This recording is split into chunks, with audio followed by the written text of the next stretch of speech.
ça a pris une dimension vraiment, supplémentaire. Je n'ai jamais vu ça, je le dis. Pourtant, en 2010, sous l'entraide, il y a eu aussi des violences policières, évidemment. Mais à ce point et de manière aussi systématique, jamais.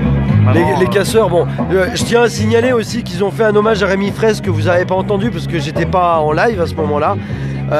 Ils ont fait une prise de parole pour raconter dans quelles circonstances est mort Rémi Fraisse, pour quel combat, de la ZAD, de Nantes, que le fait il y ait eu des grenades qui ont été lancées, à peu près 200, et que malheureusement il y en a une qui a été fatale à armement, parce qu'ils ont l'impression, le procès d'après ce que j'ai compris donc n'est pas finalisé, si j'ai bien compris, voilà. Et ce qui condamne, c'est qu'il n'y ait pas eu plus d'hommages, de faits, qu'on ait jugé en fait l'appartenance combative du gars sans vraiment regarder ce qu'il était en tant qu'individu, c'est ça? Non, puis moi je n'ai pas connu cette personne, donc, mais de ce que je sais, c'était simplement un militant écologiste qui était quelqu'un de pacifiste et il s'est trouvé au mauvais endroit au mauvais moment. Mais la question, effectivement, c'est quand même dingue. On a un gouvernement président de gauche et on n'a jamais eu autant de bavures policières depuis qu'ils sont en place et c'est assez effroyable, quoi. Ouais. Mais la question aussi, ce qu'il faut dire, parce que moi je pense qu'il faut être clair là-dessus. Il ne faut pas non plus tomber dans une dérive genre et penser que notre combat en tant que manifestant il est contre la police. Moi je ne vais pas dans les rues contre la police, je vais dans les rues contre la loi travail et contre la politique du gouvernement. Il ne faut pas oublier ça parce que je crois que les policiers sont des salariés de l'État comme peuvent l'être un prof, etc. Alors justement c'est intéressant ce que tu dis parce que nous à Clermont par exemple, dans les manifs, on n'entend pas des slogans on déteste la police ou tout le monde déteste la police, etc. Mais c'est resté minoritaire. Franchement, moi je les ai faites, les manifs, je l'ai rarement entendu. Enfin, moi je suis toujours intègre. Par contre, c'est vrai que quand tu vas à Paris, à Lyon, etc., tu peux avoir beaucoup de manifs où les gens reprennent tout le monde.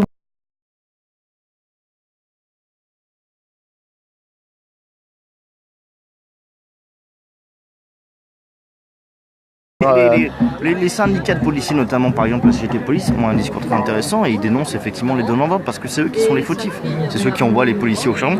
Et les policiers, comme ils ont un droit de réserve, on les entend rarement sur la place publique, mais moi de ce que je sais, c'est qu'en coulisses, ils en ont ras-le-bol.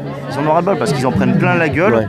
Et que eux-mêmes sont plutôt hostiles à la loi travail pour différentes raisons, parce que notamment eux travaillent la nuit et que la question par exemple des horaires de nuit qui va être supprimée par le gouvernement de minuit de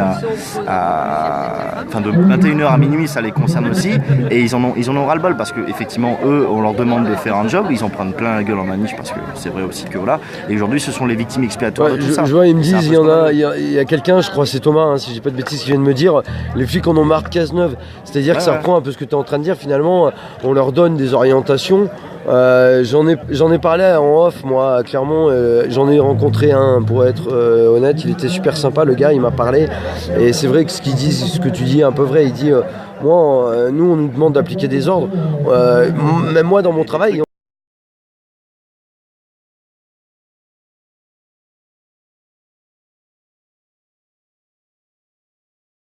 un barrage filtrant pour appeler les lycéens à aller participer à la manifestation.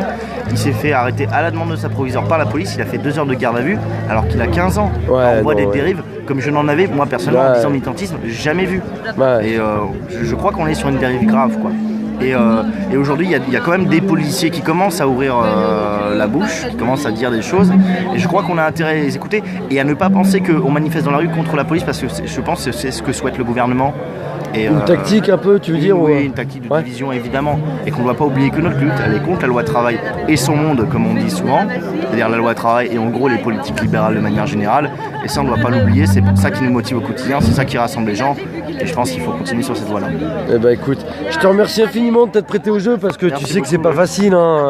Et tu l'as fait, donc je te remercie.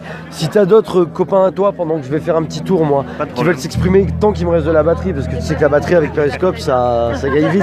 Donc voilà, je te remercie vraiment. Merci à toi. Voilà, donc je vais continuer le petit tour. Je vais continuer le petit tour. Voilà, donc toujours pareil en direct du dépôt de Clermont-Ferrand pour le blocage du dépôt de carburant suite à la grève la loi travail, des manifestants très mobilisés, très déterminés à ne rien lâcher. Alors le temps qu'ils fassent un petit peu leur vie, je vais remontrer pour ceux qui me rejoignent pour la première fois. Il y en a qui ont déjà vu les images que je vais vous montrer. Vous les avez vues de jour, là vous les verrez de nuit, c'est pas grave. Hop, je passe derrière la barricade. Bougez pas, voilà. Donc là, il y a une barricade qui empêche les approvisionnements. Eux, ils sont concentrés en fait entre deux barricades.